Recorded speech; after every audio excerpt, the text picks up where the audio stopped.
Es un placer estar con ustedes, amigos, para el inicio de este nuevo curso que vamos a trabajar a partir del día de hoy. El curso se llama Economía Internacional y para la mayor parte de nosotros es muy importante porque todas las relaciones que tenemos de alguna u otra forma están influenciadas por lo que sucede con el resto del mundo.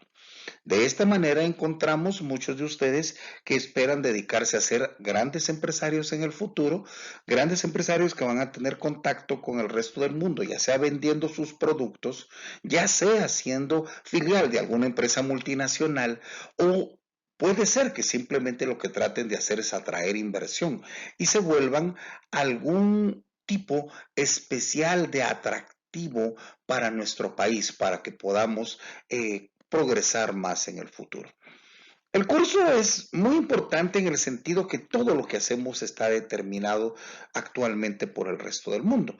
Por ejemplo, solo pensemos qué significaría para nosotros el que por un momento no tuviésemos todas las cosas que podemos utilizar que devienen del resto del mundo. Por ejemplo, para empezar, muchos no tendríamos teléfonos celulares.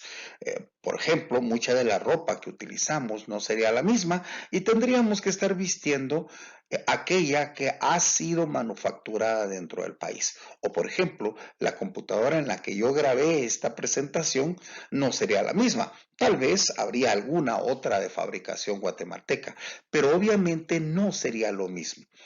¿Por qué nos relacionamos con el resto del mundo?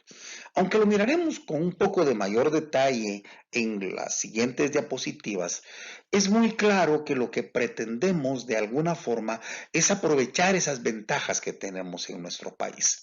Y por supuesto, los otros países también tratan de aprovechar sus ventajas. Esta primera presentación del curso la hemos llamado El comercio internacional y sus determinantes. Si bien es cierto, vamos a ver algunos elementos generales, algunos elementos que nos orientan por dónde va el curso. La mayor parte de la presentación gira en torno a qué es el comercio internacional. Entonces, empecemos a partir de este momento. Lo primero que debemos recordar cuando vamos a hablar de comercio internacional y de las relaciones comerciales con el resto del mundo es que debemos partir de la condición hipotética de que la economía no tiene relaciones con el resto del mundo. ¿Para qué? Con el propósito de notar qué cambia, cuál es el cambio marginal que se da como consecuencia del que incorporemos al resto del mundo en nuestras decisiones. Imaginemos de que estamos en una economía en autarquía. Una economía en autarquía es aquella que no tiene relaciones con el resto del mundo. Si hablamos de una economía en autarquía, estaríamos hablando de aquella en donde el Producto Interno Bruto del país únicamente puede ser destinado al consumo, a la inversión o al gobierno, al gasto del gobierno. Aquí hay que reconocer de que, ustedes lo pueden ver en esta expresión que está colocada en la diapositiva, el Producto Interno Bruto se asemeja a lo que es la producción del país, que a su vez en el lado de los ingresos le hemos llamado el ingreso total. Entonces, cuando hablamos del consumo más la inversión más el gasto del gobierno, son los destinos del gasto que tienen que ver para dónde utilizamos el ingreso que hemos producido dentro del país. ¿Qué pasa si, por ejemplo, nosotros, para efectos de simplificar la expresión, asemejamos al consumo que hacemos todos los guatemaltecos y el gasto del gobierno con una variable artificial a la que vamos a denominarle la absorción? ¿Qué es esto de la absorción? Simplemente el total de la economía que nosotros gastamos. De esa forma, si del total de ingresos que tenemos le sustraemos la absorción, entonces nos queda simplemente el ahorro. Y si lo trasladamos hacia el otro lado de la ecuación, entonces podemos ver que en una economía cerrada el ahorro es siempre igual a la inversión. ¿Cómo se manifiesta esto? Bueno, recordemos que en una economía cerrada los individuos, las personas, tratamos de obtener remanentes del consumo que hacemos. Y entonces, de alguna manera, si la tasa de interés es buena, lo que hacemos las personas es tratar de ahorrar más. Entonces, encontramos una relación positiva entre el nivel de ahorro y la tasa de interés. Eso quiere decir que entre más tasa de interés exista, las personas están dispuestas a ahorrar más. En sentido complementario, pero en forma contraria, ¿qué pasa con la inversión en la economía? Pues los empresarios siempre tratan de obtener recursos para obtener la posibilidad, para tener la posibilidad de invertir, pero siempre el nivel de inversión va a estar relacionado en forma inversa a la tasa de interés. ¿Por qué es esto? Porque en la medida de que haya más tasa de interés, el costo de oportunidad de los empresarios es mayor. Consecuentemente, van a tratar de invertir menos. Eso quiere decir que en esta expresión podemos tener una relación negativa entre la inversión y la tasa de interés. Si superponemos las dos expresiones que acabamos de ver, nos damos cuenta que en el equilibrio que se da en una economía cerrada, el ahorro siempre es igual a la inversión y esto se da a la tasa de interés que equilibra el mercado.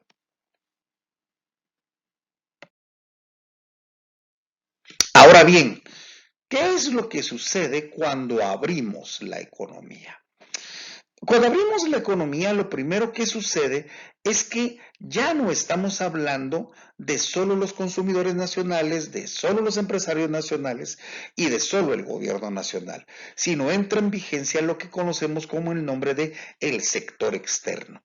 Y el sector externo está compuesto por los empresarios del resto del mundo, por los consumidores del resto del mundo y por los gobiernos del resto del mundo.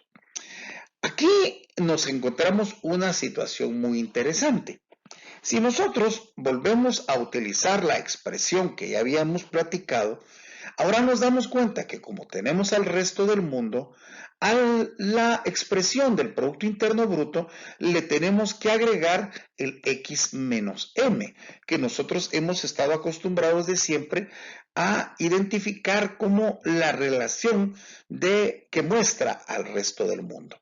Aquí decimos que la X menos M es la cuenta corriente de la balanza de pagos que observaremos, que desarrollaremos con mayor profundidad en el futuro. Si seguimos utilizando la versión que mencionamos en la diapositiva anterior, en donde si sustituimos al consumo y al gasto del gobierno como la absorción, y si definimos que el ingreso, no la absorción, es el ahorro, entonces manipulando la expresión nos queda de un lado que el ahorro menos la inversión es igual al otro lado las exportaciones menos las importaciones. Eso quiere decir que básicamente lo que tenemos es una situación en donde el ahorro y la inversión son como resta equivalentes a la cuenta corriente de la balanza de pagos. ¿Cómo se manifiesta eso que acabamos de conversar? Si ustedes se recuerdan, en la diapositiva anterior dijimos que en una economía en autarquía, cerrada la economía, el ahorro siempre era igual a la inversión y esto se daba cuando la tasa de interés los equilibraba. Pero ahora en el resto del mundo se puede dar la posibilidad de que la tasa de interés sea mayor o menor a la tasa de interés nacional. ¿Qué pasa si la tasa de interés internacional es mayor a la tasa doméstica o guatemalteca? Entonces los guatemaltecos vamos a tener la posibilidad de ahorrar más. Y por supuesto, como la tasa de interés subió, la inversión en el país va a decrecer. Consecuentemente, el ahorro va a ser mayor que la inversión. Y si el ahorro es mayor que la inversión, entonces encontramos una posición en donde en la cuenta corriente de la balanza de pagos va a ser positiva. En sentido contrario, ¿qué pasa si la tasa de interés es menor que la doméstica? Entonces vamos a ver que el ahorro se va a desmotivar y los niveles de ahorro va a ser pequeño, pero ahora vemos que la inversión va a ser mucho mayor. ¿Y de dónde vamos a obtener los recursos para financiar esa nueva inversión? Pues del ahorro del resto del mundo. Entonces, cuando la tasa de interés internacional es menor a la doméstica, nos permite la posibilidad de financiar nuestra inversión, nuestra producción con recursos extranjeros. ¿Qué vemos en esta diapositiva? Bueno, lo que podemos observar de una forma sencilla es que realmente el resto del mundo, las relaciones que tenemos con el resto del mundo son un intercambio de ahorros. De esa manera, se da una situación cuando el ahorro de nosotros es mayor a la inversión. Es cuando nosotros les prestamos ahorro al resto del mundo. Por ejemplo, ¿qué es lo que exportamos?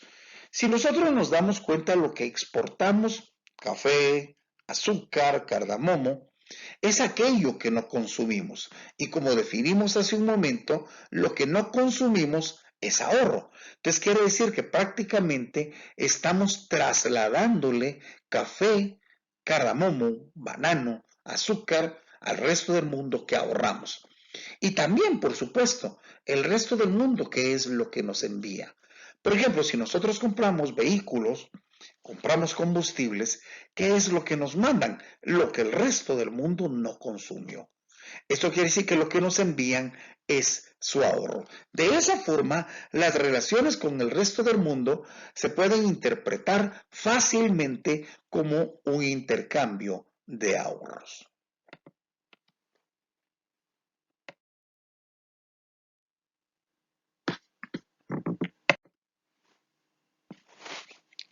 Platiquemos ahora cuáles son los motivos para la internacionalización de la economía.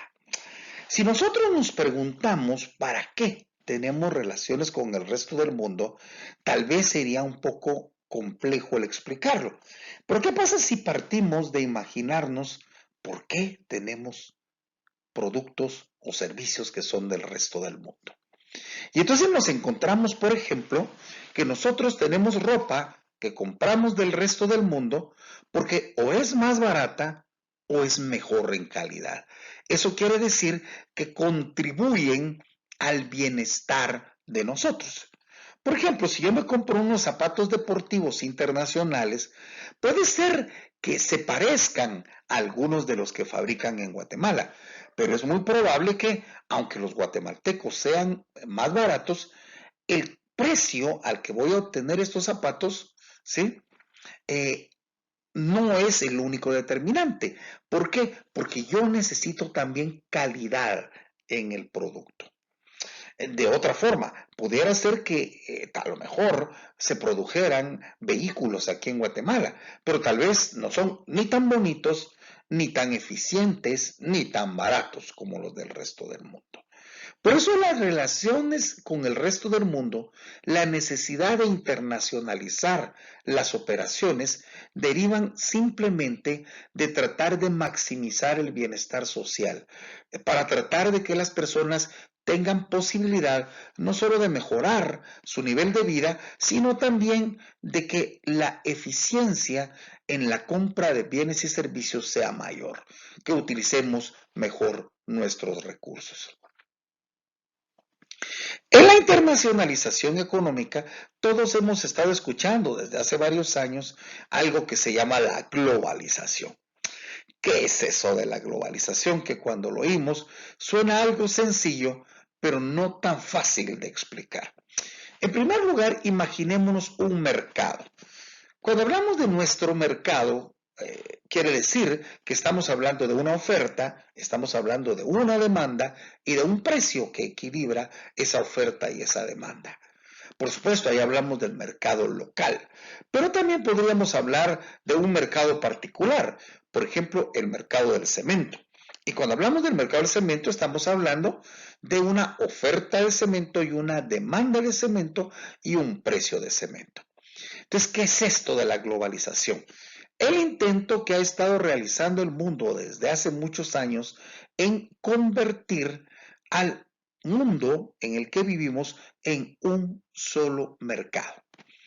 De esa forma, la globalización de los mercados lo que implica es la transformación paulatina del mercado mundial hacia una sola demanda, hacia una sola oferta y hacia un solo precio.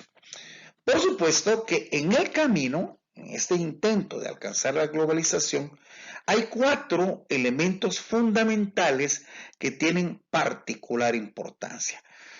Como ustedes observarán, las 4 T's a las que me estoy haciendo referencia aparecen en inglés, pero aparecen en inglés porque obviamente quienes definieron el modelo son personas de esa habla. De esa manera, el primero de los elementos son los gustos, tastes. ¿Por qué los gustos son particularmente importantes en la globalización? Porque la única posibilidad de tener empresas multinacionales, transnacionales, que vendan enormes cantidades de productos al resto del mundo, es que los gustos del resto del mundo respondan a esos productos. Nosotros no podemos pensar que vamos a masificar el consumo de ningún bien si no tenemos los gustos de las personas en el resto del mundo de tal manera que ellos demanden lo que nosotros queremos producir. Así podemos observar que los vehículos que consumimos son básicamente los mismos del resto del mundo. Los zapatos deportivos, la comida, las hamburguesas, etcétera, son las mismas del resto del mundo. Eso quiere decir que la demanda a través de los gustos ha tendido a universalizarse. Así, es posible producir a gran escala. En el mismo sentido, encontramos el segundo de los factores, que son las tarifas o, como diríamos nosotros, los aranceles. Aquí nos referimos particularmente al hecho de que no es posible que los mercados tiendan a universalizarse si existen barreras al comercio internacional. De esa manera, en el mundo, en los últimos años, se ha avanzado a una eliminación sistemática de barreras arancelarias y no arancelarias. En este caso nos estamos refiriendo especialmente a las arancelarias. ¿Qué es lo que ha permitido la eliminación de estas barreras? Pues que el comercio fluya más libremente y que se puedan aprovechar las ventajas de cada uno de los países. El tercer elemento es el transporte. Cuando nos referimos al transporte, es relativamente sencillo de explicar. Si los costos del transporte son muy elevados, las personas no van a tener relaciones con el resto del mundo. Yo acostumbro a hacer un comentario sobre este particular. Imagínense que ustedes viven en Nueva York y en Nueva York el costo de cortarse el pelo cuesta $50. Pero en Guatemala el costo de cortarse el pelo cuesta $5. Cualquiera diría que nosotros podríamos vender cortes de pelo a Nueva York. Claro, el problema no se mira a simple vista, pero cuando yo le incorporo el costo del transporte, me doy cuenta que simplemente nadie vendría a cortarse el pelo a Guatemala porque el costo del boleto aéreo o el transporte en general sería tan alto que no valdría la pena.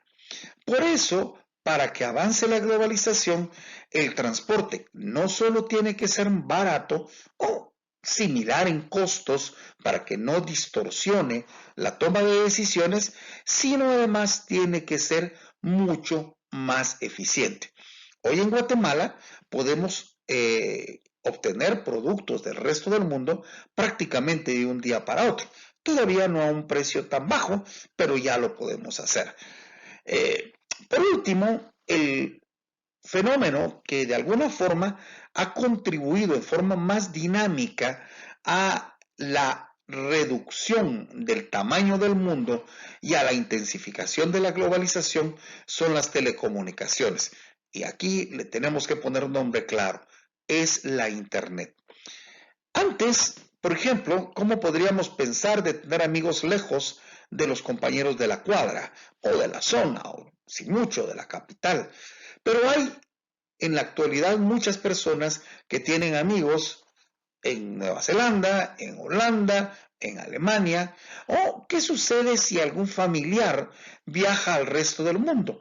Simplemente nos comunicamos en forma inmediata. O en materia estrictamente de negocios, ¿qué sucede cuando ahora una empresa quiere entrar en contacto con otra? Pues se comunican vía Skype o cualquiera de estos otros mecanismos y simplemente acuerdan los elementos del convenio, lo suscriben, lo mandan por correo electrónico o lo escanean, viene de regreso firmado y el negocio terminó relativamente rápido.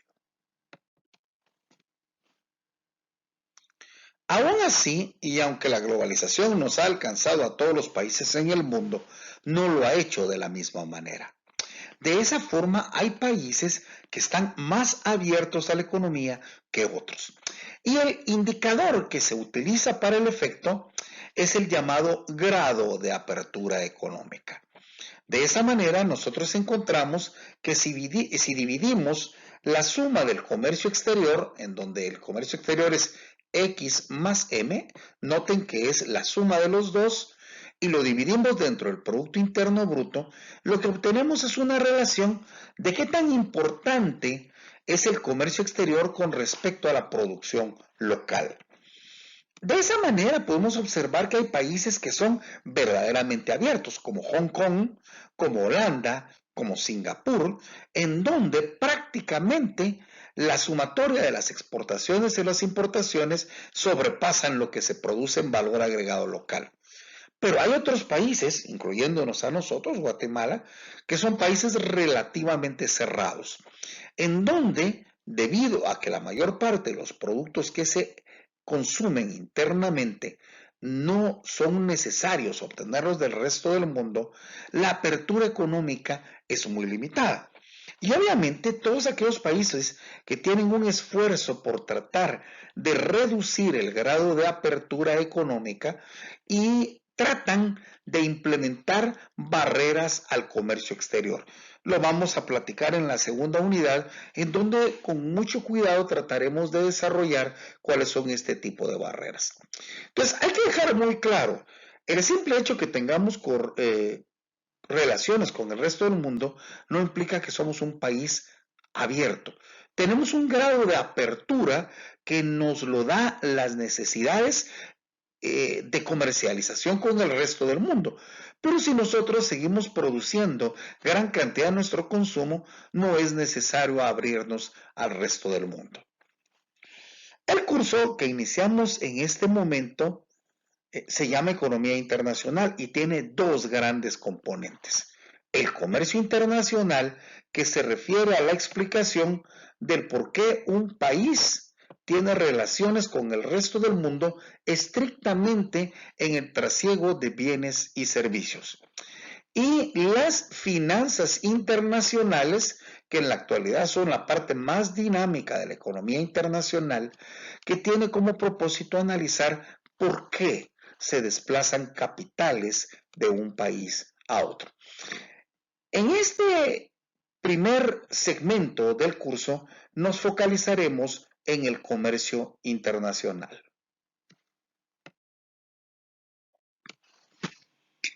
Para hablar del comercio internacional, basta empezar con que el comercio internacional básicamente nació desde los orígenes propios del hombre.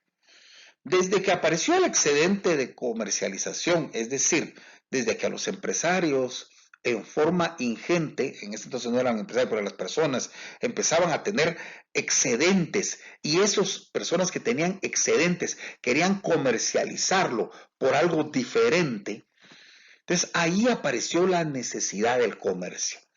¿Qué pasó cuando fue creciendo el mercado? Y empezaron a aparecer individuos que lo que querían era comercializar con otras naciones, con otras regiones del mundo. Y entonces el mundo se fue haciendo cada vez más pequeño como consecuencia de los grandes avances. Allí tenemos, por ejemplo, a Cristóbal Colón, que tratando de descubrir una ruta hacia la India, simplemente vino a la región americana en la que nosotros vivimos. También tenemos, por ejemplo, noticias de que los nórdicos, los vikingos, trataron de avanzar hacia el conocimiento de otras tierras. Lo mismo con Marco Polo, que llegó hasta la China, los fenicios, que eran comerciantes, etcétera, etcétera, etcétera. Eso quiere decir que la primera etapa de la globalización viene desde siempre. Empezó cuando el individuo, tratando de hacer negocios, de empezar a introducir el entorno empresarial, trataba de vender los bienes que se producían localmente a cambio de otros que no se producían en el país. O sea, ahí era muy claro que lo que se buscaba era vender aquello que sí se hacía por algo que no se hacía internamente. Este desarrollo empezó a tener ciertas complicaciones debido a que se inició a utilizar como patrón para el comercio internacional el oro. Veamos, aunque el patrón oro, algo que habrá que profundizar en el futuro, fue de mucha fortaleza y certeza para el comercio internacional, dado que los precios de todos los productos se establecían en oro, también significaba que si yo quería comprar algo, necesitaba oro para pagarlo. Pero si quería vender algo, obtenía oro. Eso quiere decir que mi única forma de obtener más oro era vendiendo algo. Y entonces encontramos un elemento adicional. Dado que los billetes y las monedas que iniciaron a emitir los antiguos bancos centrales necesitaban oro como respaldo para la emisión, los países necesitaban oro. ¿Y de dónde sacamos oro? Pues el único camino para obtener más oro era simplemente que las exportaciones fueran mayores a las importaciones. ¿Y cómo era ese sentido? Bueno, si yo exporto más de lo que importo, quiere decir que voy a recibir más oro del que voy a dar. Colateralmente, aparecieron un grupo de pensadores que tuvieron mucha influencia, particularmente en las decisiones de gobierno, a los que se les llamó los mercantilistas. Este grupo de políticos de la antigüedad consideraban que la mayor riqueza era el oro. Consecuentemente, si yo necesitaba oro para emitir dinero y al mismo tiempo la riqueza se reflejaba en el oro, pues qué mejor camino que exportar más de lo que se importaba. Había un elemento adicional. En esta época, las personas todavía tendían a pensar que el comercio era un juego de suma cero. ¿Qué es eso? En esencia, se dice que hay un juego de suma cero cuando yo vendo algo y como yo gano, supongo que el otro individuo que está participando está perdiendo. En la realidad sabemos que no es así. Por ejemplo, si yo vendo algo y le estoy ganando a eso, el otro individuo me lo está comprando porque él también está ganando, porque le causa más bienestar el producto que le vendí que el dinero que él tenía en las manos. Entonces, si yo veo el comercio como un juego de suma cero, obviamente a los mercantilistas les llamaba la atención exportar más de lo que se importaba, porque entonces estaba ganando nuestro país con el resto del mundo. Por ello, si el comercio era un juego en el que podíamos salir ganando y además acumulábamos oro que nos iba a servir no solo para tener más riqueza, sino para poder emitir billetes y monedas, los comerciantes se convirtieron en el sector económico más importante del país. Por supuesto, no se trata solo de comerciar, también hay que producir. Y por eso el gobierno o los gobiernos de ese entonces implementaron fuertes controles en las decisiones de inversión y producción, a fin de producir lo que podíamos vender y por supuesto para que los comerciantes hicieran su tarea.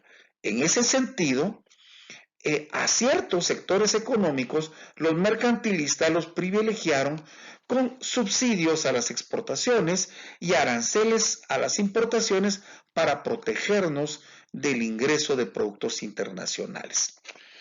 Para terminar con este elemento, hay que reconocer que los mercantilistas, aunque obviamente no tomaban la riqueza del comercio y de la producción en el sentido estricto, fueron un grupo de políticos y apoyados por grupos de empresarios, especialmente comerciantes, que actualmente ya no existen. Debemos reconocer que hay personas que siguen pensando que todavía hay mercantilistas, porque hay ciertos momentos en donde en los gobiernos hay ciertos privilegios para determinados grupos. Si bien es cierto, tienen la similitud de tratar de sesgar o controlar algo de la actividad económica, no es el mercantilismo tradicional. Sin embargo, sí tienen esa similitud. Los mercantilistas dejaron su camino a los llamados escritores clásicos. El primero de ellos fue David Hume, quien reaccionó por el intento de los mercantilistas de acumular grandes cantidades de oro y señaló que si yo acumulaba grandes cantidades de oro, lo único que iba a hacer era provocar inflación. Esto, por supuesto, a partir de lo que él llamó la teoría cuantitativa del dinero, en donde más dinero en circulación implicaba en forma inmediata la inflación. Y por supuesto, si la inflación sube, mis precios son más altos y pierdo competitividad internacional. Los escritos de Hume dicen claramente que si bien es cierto el patrón oro actúa como un buen mecanismo de regulación comercial, al final el mecanismo del patrón oro sirve como estabilizador automático. Un país gana en un periodo, pero luego por la inflación pierde y entonces es el otro país el que se ve beneficiado.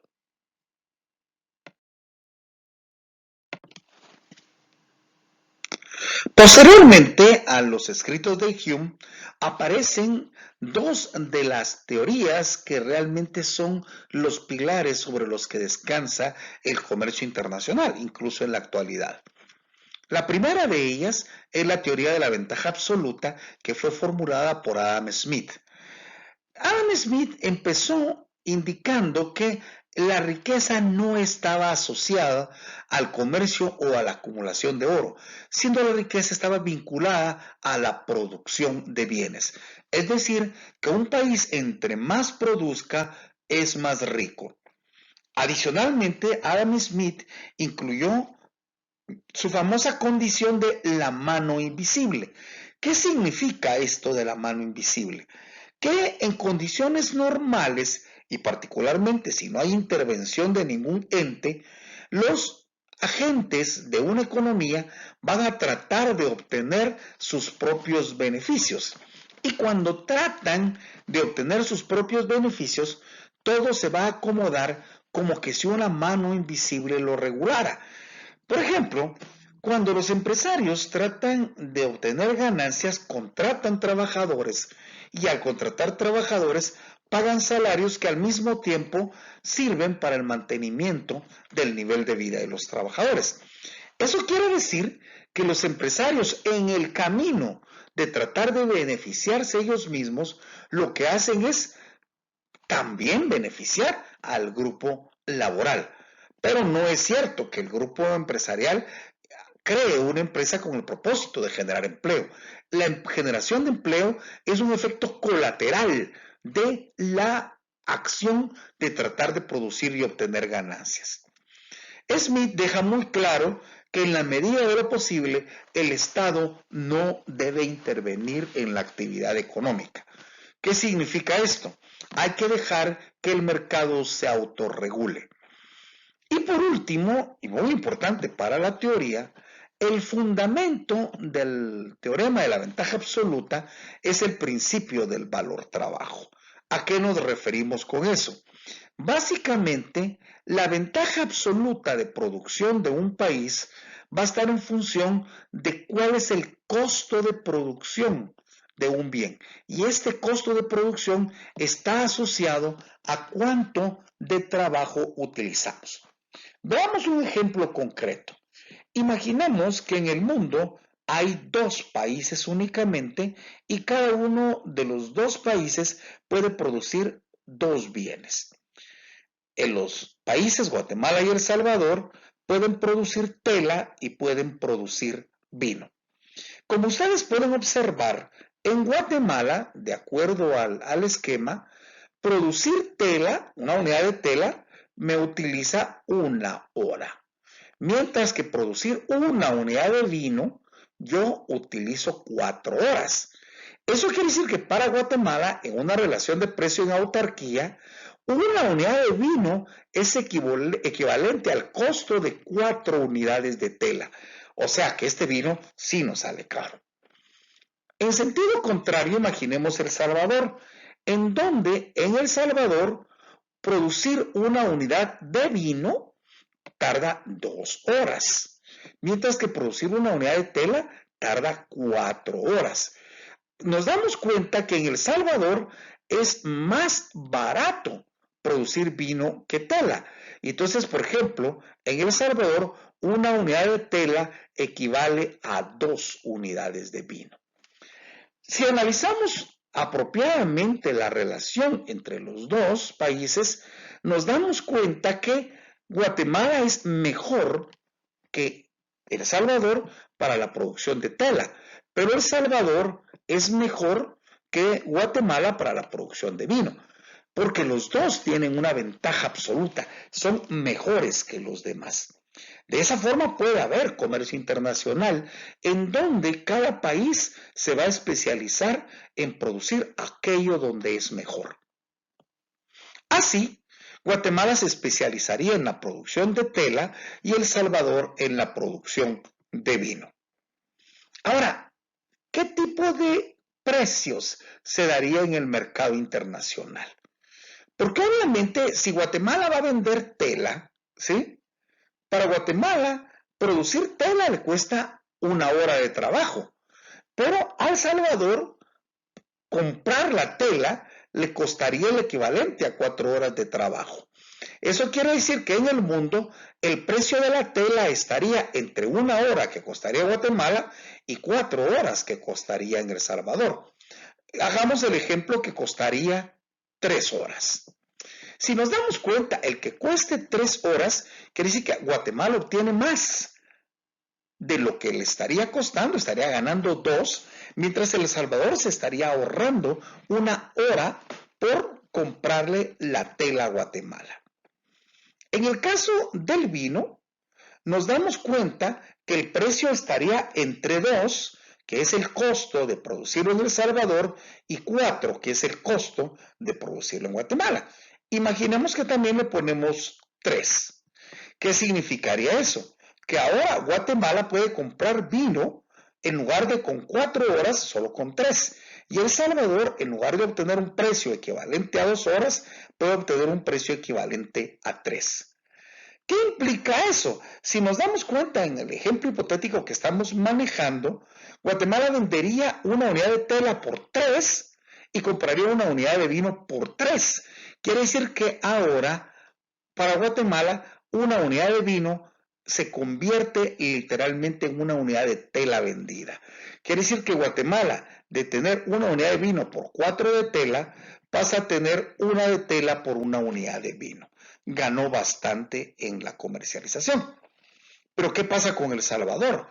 En El Salvador, ahora nos damos cuenta que en lugar de tener una relación en donde había que dar 2 de vino para comprar una de tela, ahora El Salvador vende una unidad de vino y con esa misma unidad de vino puede comprar una unidad de tela. Eso quiere decir que también ganó en el comercio internacional. Lo que nos dice este modelo muy simplemente es que lo que hay que aprovechar es las ventajas absolutas que tiene cada país y vender aquello en lo que somos mejor y el otro país también vender en lo que es mejor e intercambiarlo. Eso permite que el mundo se vuelva más eficiente podemos consumir mejor y por supuesto podemos consumir más barato.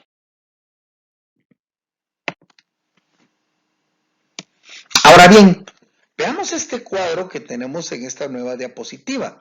Y aquí nos damos cuenta que Guatemala tiene costos de 2 horas para producir tela y 4 horas para producir vino. Mientras El Salvador tiene costos de 4 horas para producir tela y 6 horas para producir vino. Simplemente nos damos cuenta que Guatemala es mejor que El Salvador en la producción de los dos bienes. Y cualquiera me dice en forma inmediata, bueno, siguiendo el teorema de la ventaja absoluta, pues entonces como ningún país le gana a Guatemala, El Salvador no le gana a Guatemala en ningún producto, entonces no habría comercio internacional. Sin embargo, hay que notar algo interesante.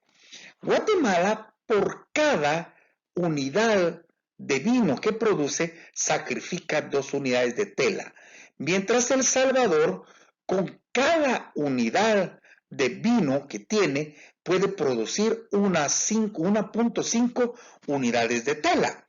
O diciéndolo al revés, el costo de Guatemala es más alto, el sacrificio de Guatemala es más alto que lo que sacrifica El Salvador en la especialización.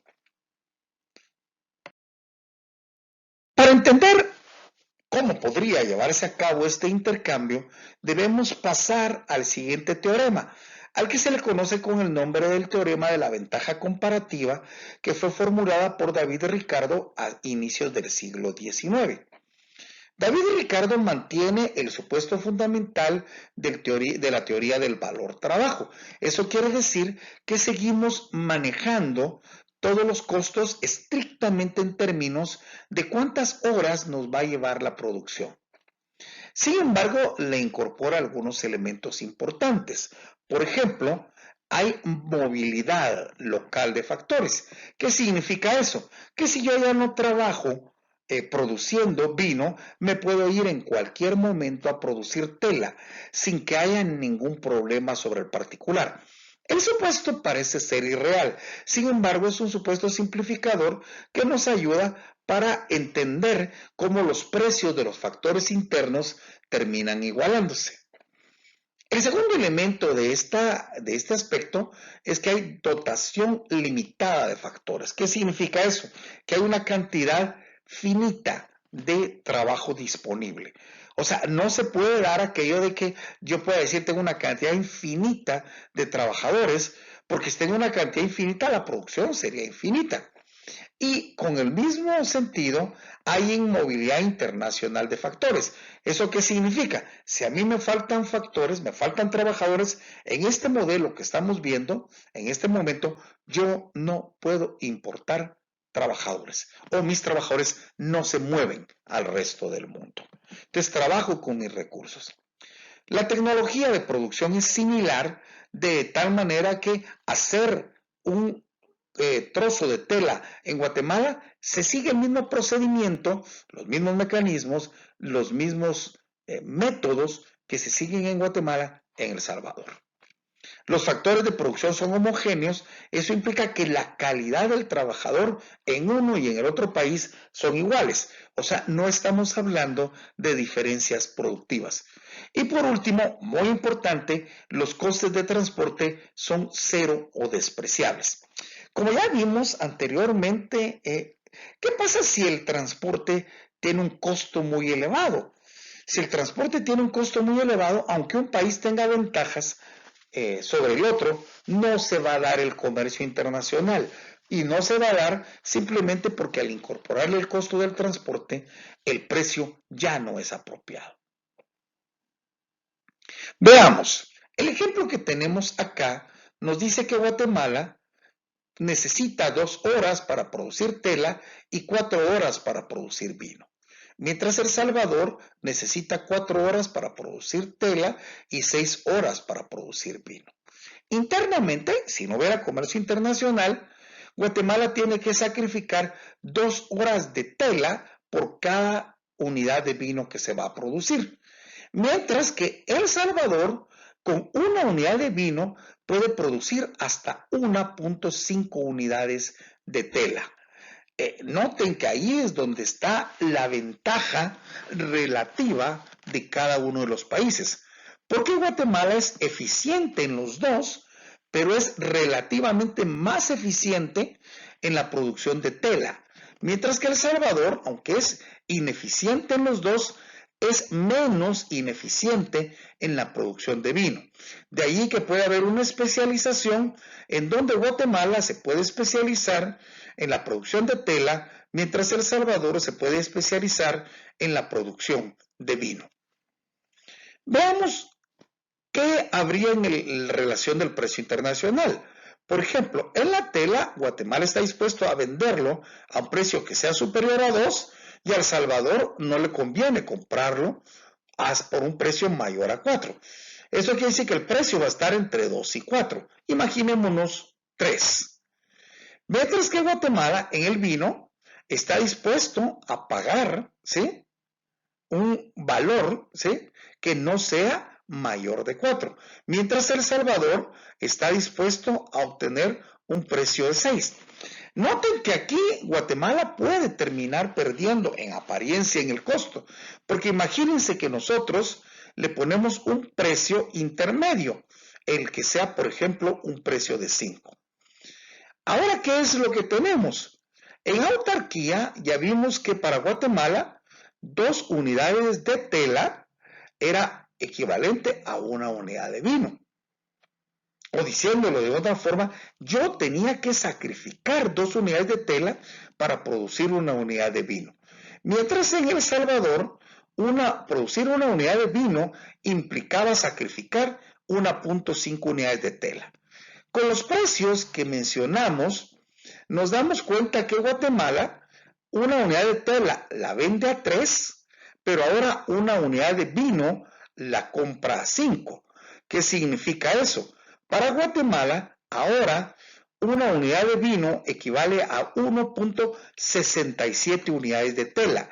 Quiere decir que en conjunto tiene mejores resultados. Alguien me dice inmediatamente, bueno, mire, pero ¿qué sentido tendría? Guatemala es mejor que produzca los dos. Entonces, nos damos cuenta que cuando hay relaciones con el resto del mundo, aunque haya una relativa desventaja, el ahorro de factores se puede observar en un mejor uso de los recursos. En el caso de El Salvador, sucede algo similar. Antes, yo por 1 unidad de vino obtenía 1.5 unidades de tela, pero 1 unidad de vino ahora puedo obtener 1.67 unidades de tela. Al final, la teoría de la ventaja comparativa lo que me dice simplemente es que si yo aprovecho y vendo aquel producto en el que soy más eficiente internamente y me especializo, yo puedo obtener ventajas en el comercio internacional.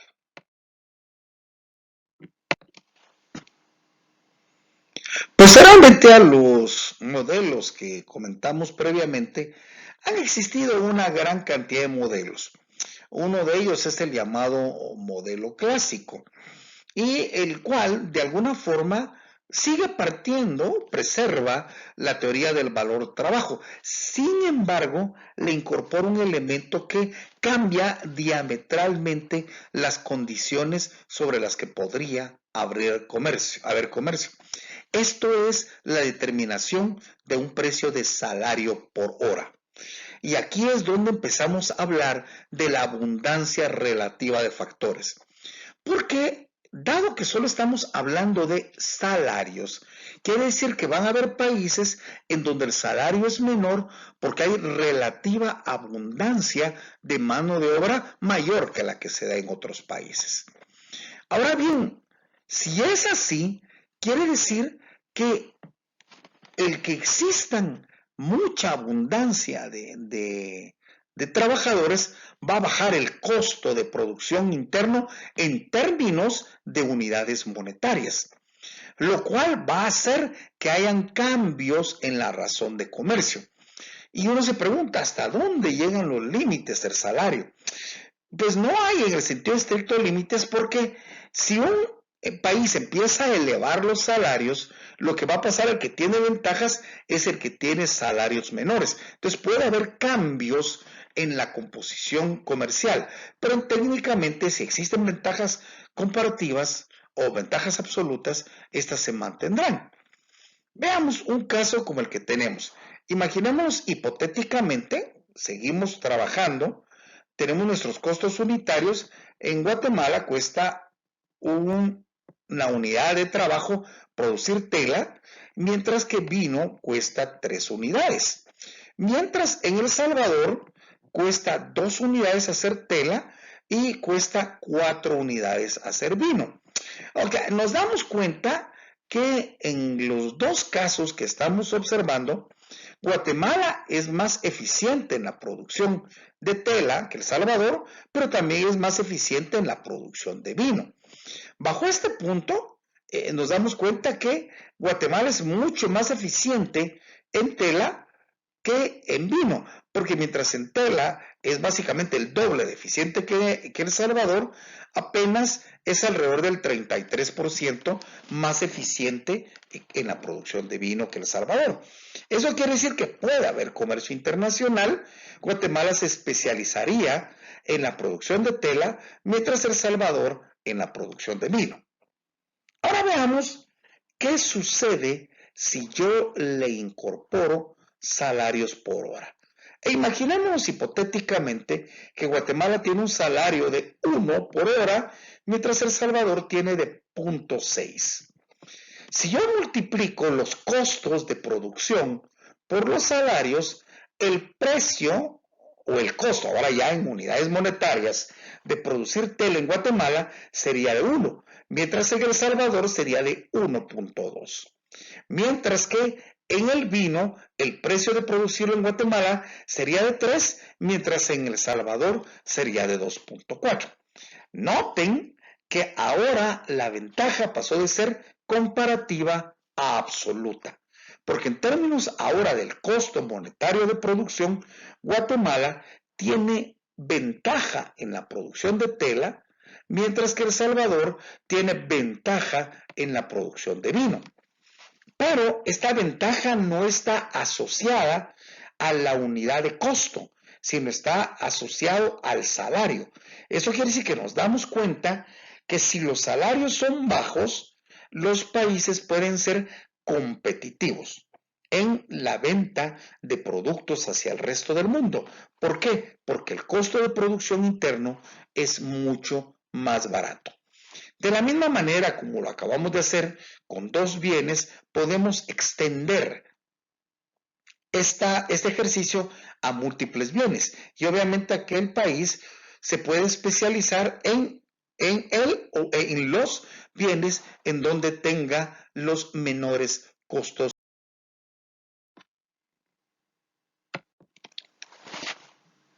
Siguiendo con la extensión al modelo, ¿qué pasa ahora si le incorporamos el tipo de cambio, los costos del transporte y los efectos de los aranceles? Veamos primero la incorporación del tipo de cambio. Aunque no hemos tenido la oportunidad de platicar cómo se determina el tipo de cambio en el funcionamiento del mercado cambiario, ni ningún tema sobre el particular, partamos de un principio, el cual, aunque no es correcto, es muy sencillo de entender y nos puede facilitar la comprensión. A este principio le vamos a llamar la ley del precio único. Y la ley del precio único dice que si multiplicamos el precio internacional, que es este P estrella, por el tipo de cambio, obtendremos el precio en términos locales. Esto es algo que hemos hecho todos los que hemos tenido la bendición de viajar a algún país. Por ejemplo, de repente fuimos a algún país y lo primero que dijimos, bueno, ¿cómo está esta comida? Llegamos a Europa y encontramos que la comida costaba 10 euros y el tipo de cambio estaba, por ejemplo, a 10 euros, a 10 quetzales por 1 euro, y entonces dijimos inmediatamente, bueno, esta comida cuesta 100 quetzales.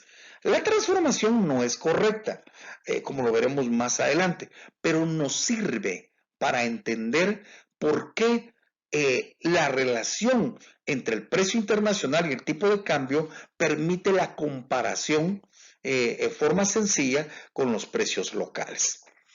Hablemos del modelito que tenemos nuevamente abajo. Imaginémonos de que lo que tenemos son tipos de cambio de quetzales por dólares.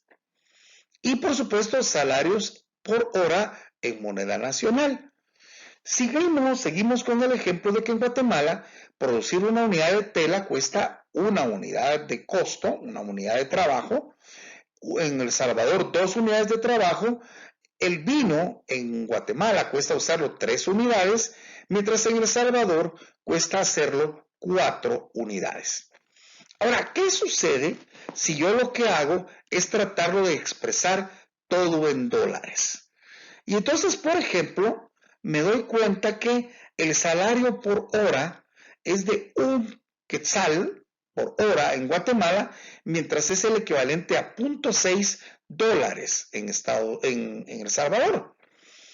Mientras que el tipo de cambio del quetzal con respecto al dólar, en este ejemplo, es de 2 quetzales por 1 dólar, o que sería lo equivalente a 0.5 de dólares por quetzales.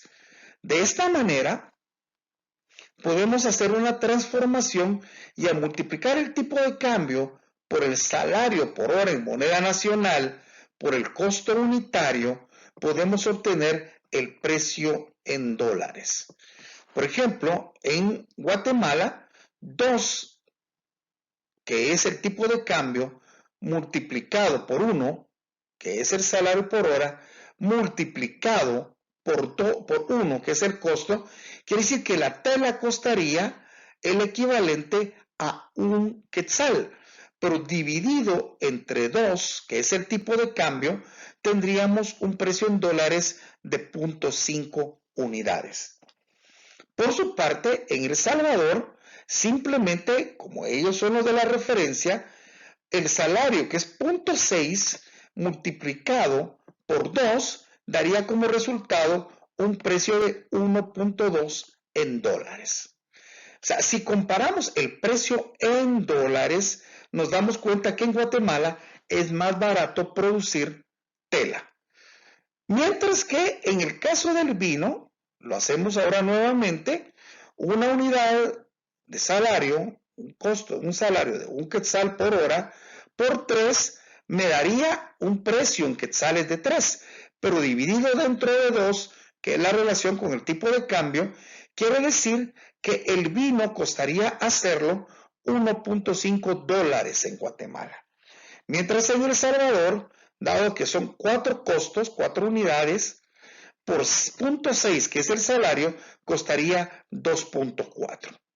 Ahora bien, como ustedes pueden notar, al incorporar el tipo de cambio, ahora Guatemala, dado que tiene un tipo de cambio más alto, simplemente resulta teniendo ventaja en la producción de tanto tela como de vino.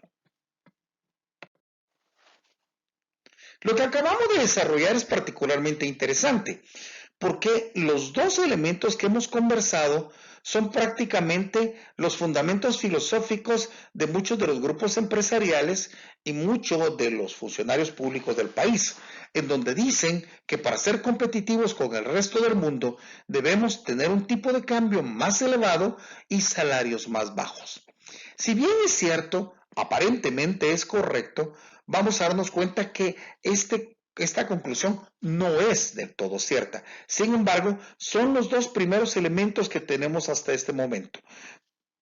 Siguiendo los patrones de los modelos clásicos, los países que tienen salarios más bajos y los países que tienen tipos de cambio más altos tienen precios relativamente más bajos, lo que los hace ser más competitivos. Ahora, imaginemos que hay comercio internacional y que el costo de transporte crece tanto que no permite el comercio internacional. ¿Qué es lo que sucedería? Pues transformaría esos bienes transables, que son aquellos objetos de comercialización, en objetos no transables. Hace un momento hacía un ejemplo. ¿Qué pasa si, por ejemplo, Guatemala es eficiente en la producción de cortes de cabello, pero si yo le sumo el transporte, simplemente ya no es tan competitivo porque el costo del transporte es demasiado alto? Entonces, el costo del transporte debe tratar de mantenerse razonablemente bajo para evitar que los bienes dejen de ser comercializables internacionalmente. Esto quiere decir que si el coste del transporte es muy elevado, aquellos bienes transables, los bienes que podemos comercializar con el resto del mundo, se pueden convertir en no transables. Lo mismo sucede con los aranceles. ¿Qué pasa si yo aumento el nivel de los aranceles? Y voy a exagerar. ¿Qué pasa si yo, por ejemplo, en Guatemala se produce un producto que cuesta 10 quetzales al precio del consumidor? Y si lo traigo del resto del mundo me costaría 8, pero yo le pongo un arancel del 50%. Esto quiere decir que el producto cuando entre costará 8 más el 50% de 8, que son 4, entonces costará 12. Entonces simplemente los aranceles pueden provocar que los bienes se conviertan también en no transables. Y entonces aquí llegamos a otro elemento fundamental. Además de lo que ya mencionábamos de cuáles eran los factores facilitadores del comercio, nos damos cuenta que el transporte y los aranceles pueden ser patrones que afecten seriamente al comercio internacional.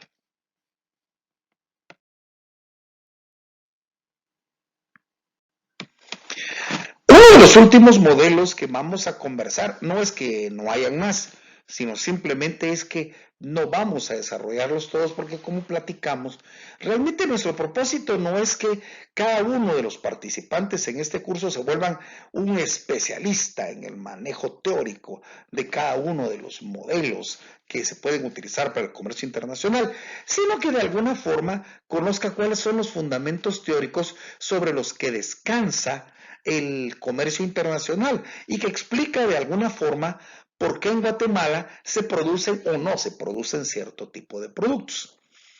El modelo que vamos a ver en este momento, y no lo vamos a desarrollar absolutamente, es el modelo llamado de Heckscher-Ohlin y que se debe a dos grandes autores que lo que plantearon es que las posibilidades de comercio internacional derivan más allá que de solo los factores de producción que vamos a utilizar como costos, de la abundancia relativa de los factores.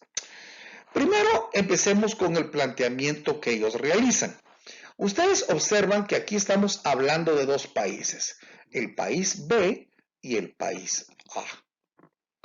El país A, como pueden ver, tiene una mayor dotación del factor de producción que está representado en el eje de las X. Por ejemplo, hay más abundancia relativa de trabajo.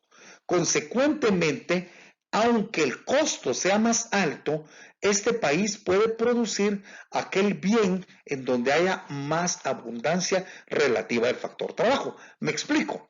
Veamos el caso de Guatemala. Si nosotros tenemos abundancia relativa de trabajo y el azúcar demanda mucha mano de obra y mientras tanto los vehículos necesitan más capital, nosotros podemos producir muchísima más azúcar de la que podríamos producir en vehículos. En sentido contrario, ¿qué pasa si hablamos del país B, que es Estados Unidos, por ejemplo, en donde ellos tienen abundancia relativa de capital y menos abundancia relativa de mano de obra? Entonces, obviamente, siguiendo el patrón, ellos podrían ser más eficientes produciendo vehículos que produciendo azúcar o cualquier otro factor, cualquier otro producto que tenga que ver con la mano de obra. De esa forma, cada país va a tener una curva de transformación como la que vemos acá a partir de la relativa abundancia de los factores y en dónde va a consumir cada uno de los países. Pues obviamente Estados Unidos consumiría en este punto, mientras Guatemala consumiría en este punto. Ambos países, en ausencia de comercio internacional, tendrían que consumir en aquellos puntos en donde el consumo sea equivalente a lo que se produce. No se puede consumir más allá de lo que se produce. Y por supuesto, Estados Unidos aprovecharía la ventaja en el caso de los automóviles y Guatemala en el caso del azúcar. Pero ¿qué sucede si aprovechamos la ventaja relativa de cada uno de los países?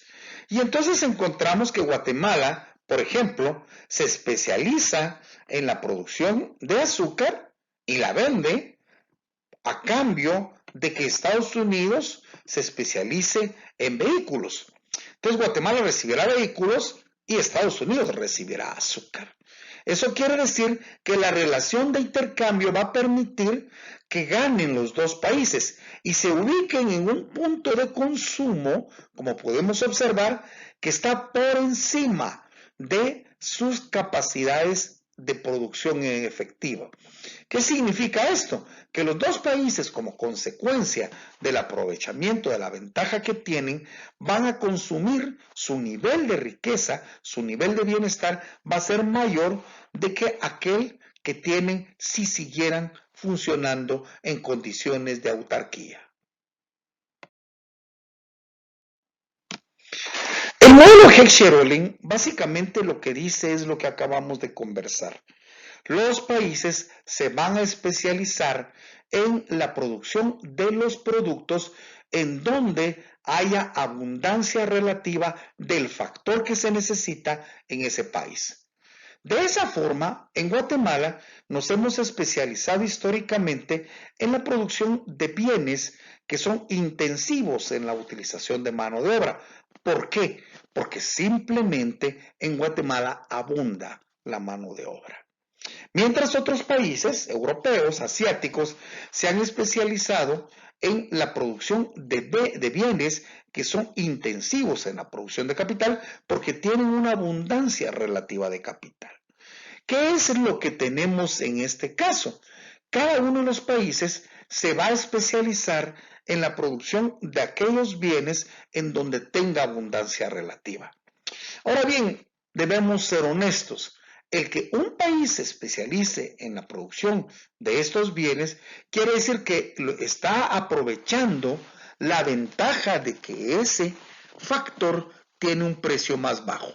En Guatemala, mucho de la producción que hacemos, azúcar, cardamomo, café, bananos, etcétera, lo que hace es aprovechar la abundancia de mano de obra y consecuentemente el hecho de que el costo de ese factor, el costo de los trabajadores, el salario, sea bajo.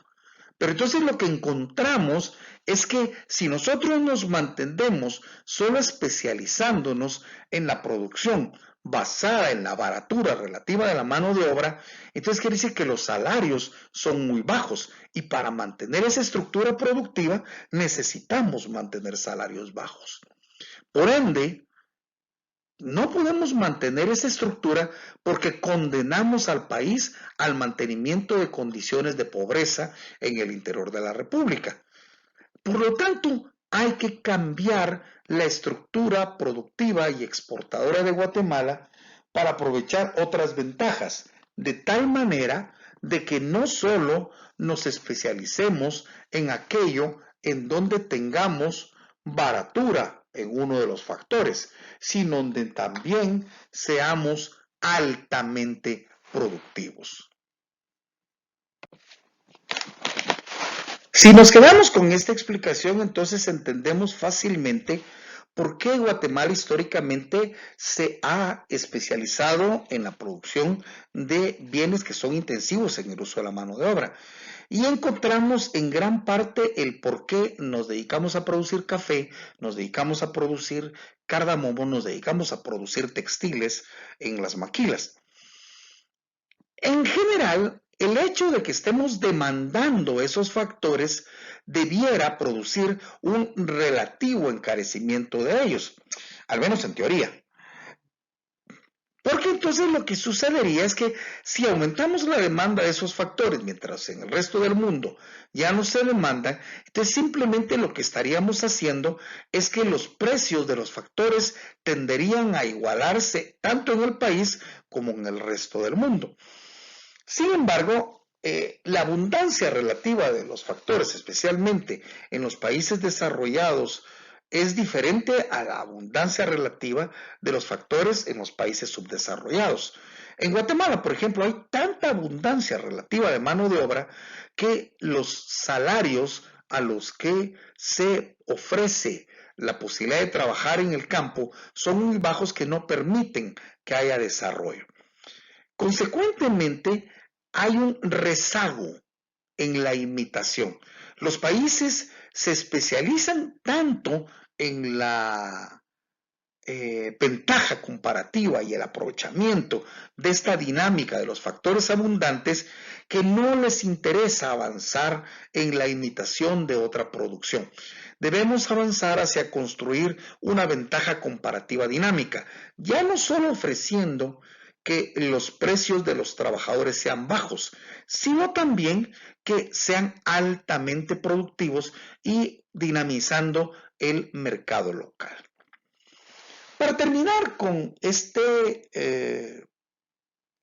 presentación con la que hemos iniciado, quisiera que conversáramos un poco sobre algunos aspectos importantes. En primer lugar, los países no comercian. Quienes comercian son los individuos. Somos los individuos los que compramos, son los individuos empresarios los que venden sus bienes y servicios para el resto del mundo. Si bien es cierto, puede haber apoyo, colaboración del Estado para favorecer el funcionamiento del mercado, el hecho simple de que hayan más productos, más personas que quieran comprar y vender, lo que hace es que la dinámica cada vez es más individual. ¿Por qué es particularmente importante el entender este concepto? Si son los individuos los que hacen comercio internacional, quiere decir que lo que tenemos que aprender es el comportamiento de los individuos, no necesariamente el comportamiento de los estados. Eso quiere decir que las ventajas comparativas absolutas, el aprovechamiento de la abundancia relativa de factores, no la hacen los estados, la hacen los individuos que se dedican a esas transacciones. De esa manera encontramos de que, por ejemplo, en Guatemala nosotros exportamos café hacia el resto del mundo, pero muchos de los guatemaltecos consumen café. Y café que es colombiano, café a veces de otros países. ¿Por qué? Porque es su gusto el que define cuál es el tipo de productos que va a consumir. A eso se le llama comercio intraindustrial. Y quiere decir que aunque los países se pueden especializar en un bien, la especialización no es absoluta, porque quienes se especializan son los empresarios. Y los empresarios deben obtener apoyo por parte del Estado para tratar de potencializar mejor sus capacidades. Hasta este momento hemos visto cuáles son los principales fundamentos por los cuales el país puede especializarse o no en la producción de determinados bienes o servicios. El empresario puede aprovechar o no las ventajas que le da la comercialización. Por lo tanto, el papel del Estado sería básicamente en potencializar esas capacidades productivas de los empresarios para aprovechar nuestras ventajas y poder comercializar aquello en que tenemos ventajas y comprar lo que no tenemos en ventaja en el país a productos o a precios más asequibles para los consumidores. Les agradezco mucho la atención. Estaremos conversando en una siguiente oportunidad con la presentación número 2 del curso. Estaremos tratando de desarrollar la parte que corresponde a el tipo de cambio a las barreras comerciales y también trataremos de entender lo que tiene que ver con la balanza de pagos. Muchísimas gracias. Hasta la siguiente presentación.